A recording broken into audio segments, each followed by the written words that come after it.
حمید دهقانی و تجربه اجرا در فضای باز.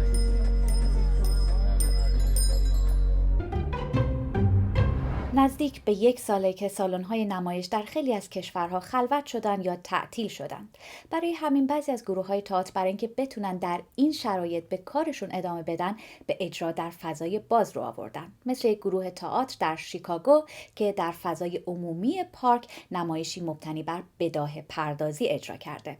تماشا با حمید دهقانی، عضو ایرانی این گروه، صحبت کرده.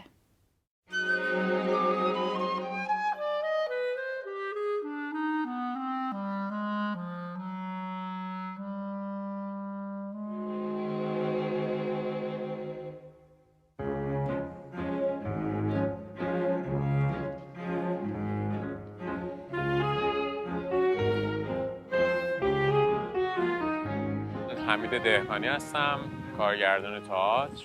حدود 15 سالی هستش که یکم بیشتر تئاتر کار میکنم.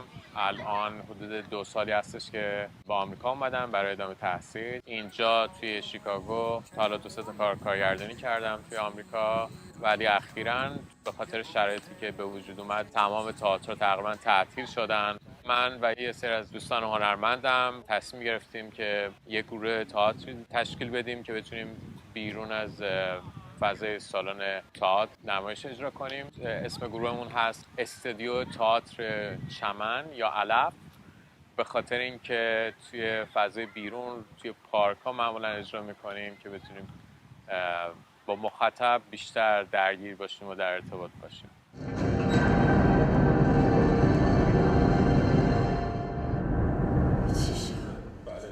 آقا یه نگاه ماشین میندازن دیگه، چقدر تعارف میکنه؟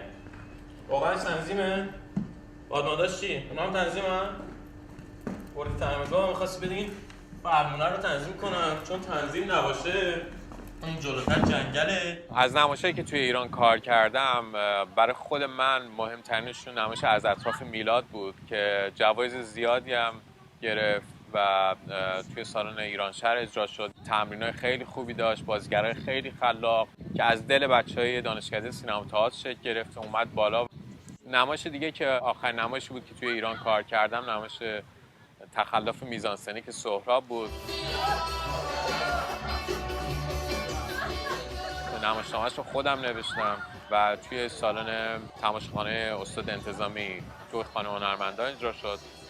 توی ایران یه خوبی که داره اینه که بچه‌ها توی خلق اثر خیلی مشارکت میکنن. یک آزادی عملی وجود داره که اون روحیه توی سیستم منظم و مشخص تولید تئاتر آمریکا وجود نداره. من تونستم از همون روحیه استفاده کنم، اونو آوردم پیاده کردم توی نوع کاری که ما می‌خواستیم و لازم بود توی این دوران انجام بشه و الان خوب جواب داده. And we're going in for a late workout after that jog. After wow. The whole jog. Very impressive. You know, Perhaps a new regimen. I have to give her a lot of credit. These days you're staying at home, you're not doing too much physically inside the home. Oh, and he's back to his one-man dance party. Oh, yeah. You know, interesting. It's not the same sort of smile he had with his buddy on the phone. Oh. He's got a sort of dead look in his eyes. And yet Almost he as if moves it's his body so routine. gracefully. ایده اولیه گزارش یک اتاق از اونجای شکل گرفت که من و همسرم داشتیم یه روز توی خیابان قدم می‌زدیم و همسرم به این اشاره کرد که چقدر جالب میشه اگر الان که همه مردم توی خونه موندن و خیلی زندگی‌ها شخصی و ایزوله شده، ما بیایم و مثلا اون زندگی شخصی رو به صورت خیلی عریان به مردم نشون میدیم. بعد از اون من به این فکر کردم که چطور میشه این ایده رو جذاب‌تر کرد. به این فکر کردم که اگر ما 2 گزارشگر داشته باشیم که بیان و تمام رویدادهای عادی یه زندگی یک فرد رو به صورت خیلی هیجان انگیز گزارش کنن، این تضاد بین این دو خودش یک کمدی به وجود می آورد که برای تماشاگر خیلی جالب بود و همچنین نشون میداد که چقدر کارهایی که میتونه در واقع عادی خیلی باشه میتونه از بعد دیگه چقدر جالب باشه. و این آدما داستانای خودشون، یعنی درگیری‌های خودشون داشتن. مثلا شخصی نمیتونه که کتابش رو تموم کنه. چرا؟ چون اون کتاب اونو یاد خاطره میندازه. مثلا از دوستی یا گذشته‌ای و مدام اینو میبره توی فکر و خیال و اونو کتاب میذاره کنار. ولی با داشتن اون گزارشگرایی که با شور و هیجان اونو روایت میکردن، ما در واقع میخواستیم اون اهمیت درونی که اون عمل برای اون شخص داشت نشون بدیم.